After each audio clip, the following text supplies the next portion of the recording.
ഉത്തരവാദിത്തപ്പെട്ടവർ പോലും എം സ്വരാജിനെ വ്യക്തിഹത്യ നടത്തുന്നത് പോലെയുള്ള അല്ലെങ്കിൽ അതിരുവിട്ട് അപഹസിക്കുന്നത് പോലെയുള്ള പോസ്റ്ററുകളോ അല്ലെങ്കിൽ അത്തരം പോസ്റ്റിങ്ങുകളോ ഒന്നും നടത്തുന്നതിനോട് ഒരു കാരണവശാലും നമുക്ക് യോജിക്കാനാവില്ല.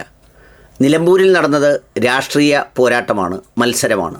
അവിടെ ഒരിക്കലും എം സ്വരാജ് എന്ന് പറയുന്ന ഒരു സ്ഥാനാർത്ഥി അദ്ദേഹം ഒരു അൺഫിറ്റായിരിക്കുകയോ അല്ലെങ്കിൽ കേരള രാഷ്ട്രീയത്തിൽ അടയാളപ്പെടുത്താൻ യോഗ്യമല്ലാത്ത ഒരാളോ അല്ല എം സ്വരാജ് എന്നുള്ളത് എല്ലാവർക്കും അറിയാവുന്നതാണ്.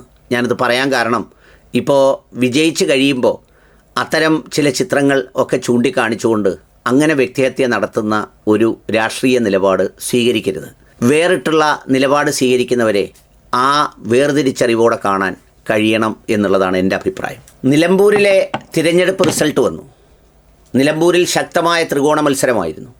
ആ ത്രികോണ മത്സരത്തിൽ ആദ്യം മുതൽ തന്നെ ആ മണ്ഡലവുമായി ബന്ധപ്പെട്ട് നിൽക്കുന്ന അപ്രതീക്ഷിത സ്ഥാനാർത്ഥി, അതായത് പ്രതീക്ഷിച്ച ആൾ തന്നെയാണ് ബാപ്പൂട്ടി എന്ന് പറയുന്ന ആര്യാടൻ ഷൗക്കത്ത്, ആര്യാടൻ മുഹമ്മദിൻ്റെ മകൻ. പിന്നെ അവിടെ വന്നത് എം സ്വരാജാണ്. സ്വരാജ് ഒരുപക്ഷെ ആഗ്രഹിക്കുകയോ പ്രതീക്ഷിക്കുകയോ കേവലം ഈ ഒരു ഇടവേളയ്ക്ക് വേണ്ടി സ്ഥാനാർത്ഥിയാകാൻ പിടിച്ചു വാങ്ങുകയോ ചെയ്ത ഒരു സീറ്റായിരിക്കില്ല. അദ്ദേഹത്തിൻ്റെ പാർട്ടിയുടെ നിലപാടനുസരിച്ച് ആ നിയോഗം ഏറ്റെടുത്ത ഒരാളായിരിക്കണം. എം സ്വരാജിനെ മനസ്സിലാക്കുമ്പോൾ അദ്ദേഹം പല സന്നിഗ്ധ ഘട്ടങ്ങളിലും നിർഭയമായി വർത്തമാനം പറഞ്ഞിട്ടുള്ള അപൂർവം രാഷ്ട്രീയക്കാരിൽ ഒരാളാണ്.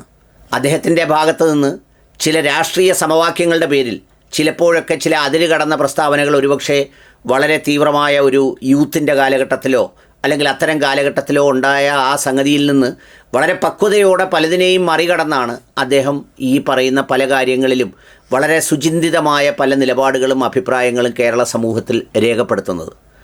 ആ വിഷയം ഈ പറയുന്ന ആര്യാടൻ ഷൗക്കത്തിനെ സംബന്ധിച്ചിടത്തോളവും ആ രൂപപ്പെടൽ നമുക്കവിടെ കാണാവുന്നതാണ്.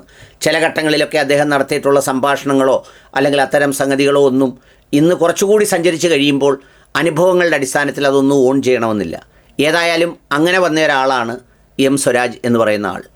അദ്ദേഹത്തിൽ ഒരു വിഷയം അവതരിപ്പിക്കുന്നതിനുള്ള കഴിവുണ്ട്, അതിൻ്റെ വായനയുണ്ട്, അതിൻ്റെ ചിന്തയുണ്ട്, അത് അവതരിപ്പിക്കാനുള്ള കരുത്തുമുണ്ട്.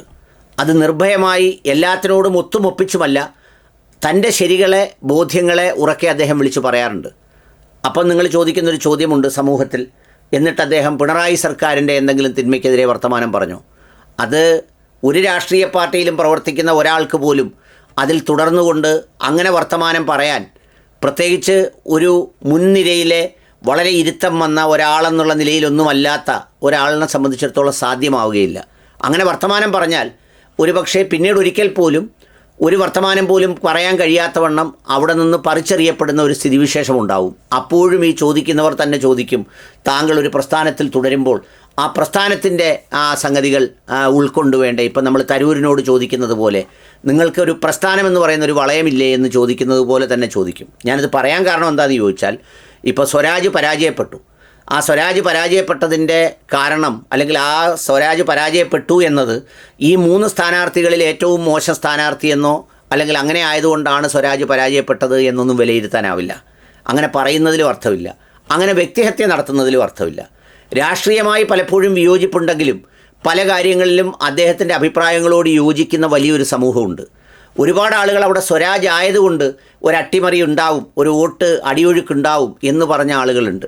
വെറുതെ ആവശ്യമില്ലാതെ ചിലരൊക്കെ എം സ്വരാജ് എന്തേ വന്നില്ലേ എന്നൊക്കെ ചോദിച്ച് ചില പക്വതയില്ലായ്മയുടെ പോസ്റ്റിട്ട് അങ്ങനെ പറഞ്ഞതിനെ തികച്ചും അത് അന്യായമാണ്, ശരിയല്ലെന്ന് പറഞ്ഞ എതിർ രാഷ്ട്രീയ ചേരിയിൽപ്പെട്ട ആളുകൾ പോലുമുണ്ട്. അപ്പോൾ അതുകൊണ്ട് അത്തരം പരിഹാസ്യമായ ഒരു കലാവിരുന്നിന് പറ്റിയ ഒരാളല്ല, അല്ലെങ്കിൽ അത്രത്തോളം ഉള്ള ഒരു ഔഷധമൂല്യമേ സ്വരാജിലുള്ളൂ എന്ന് കണക്കാക്കുന്നത് തെറ്റാണ്.